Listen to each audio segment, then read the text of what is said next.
Kiekvienas iš mūsų ateiname čia tam, kad vystytumėmės. Tačiau labai dažnai žmonės pradeda vystytis tik tada, kai susiduria su sunkumais. Iš tikrųjų, jų sunkumai yra ta priežastis, kurios dėka jie gali padaryti tam tikrą šuolį bei pasiekti savo gyvenimo viršūnių.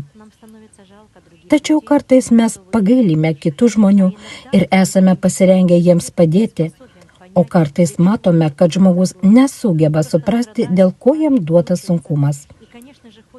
Kai jis verkia, kenčia bei kankinasi, mes norime ištiesti pagalbos ranką ir tai darome.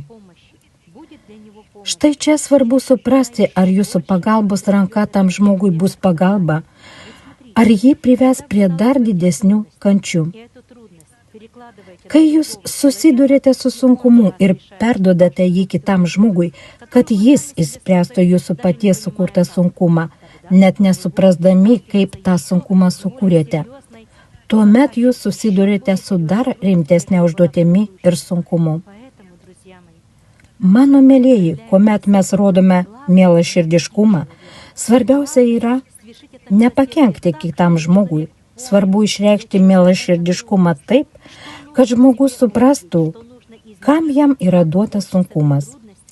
Kad suprastų, ką reikia savyje pastebėti ir pakeisti tam, kad daugiau su tuo sunkumu nesusidurti.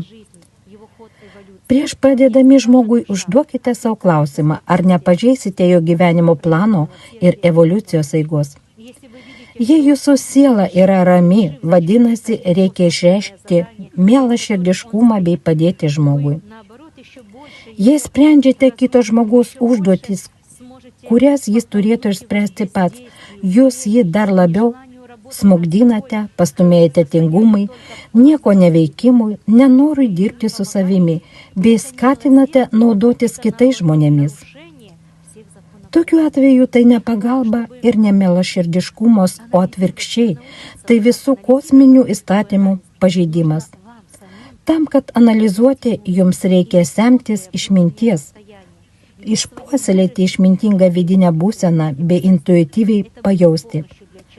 Ar jūsų sprendimas padės žmogui, bus pagalba, ar priešingai, dar labiau jį įklampins į gyvenimiškus sunkumus. Būkite išmintingi, vystykitės, plėskite savo sąmonę ir nesėdėkit sudėję rankų, tam laiko nebeliko. Kitų pasirinkimų nėra, veikit ir gyvenkit, arba pasaulis žus.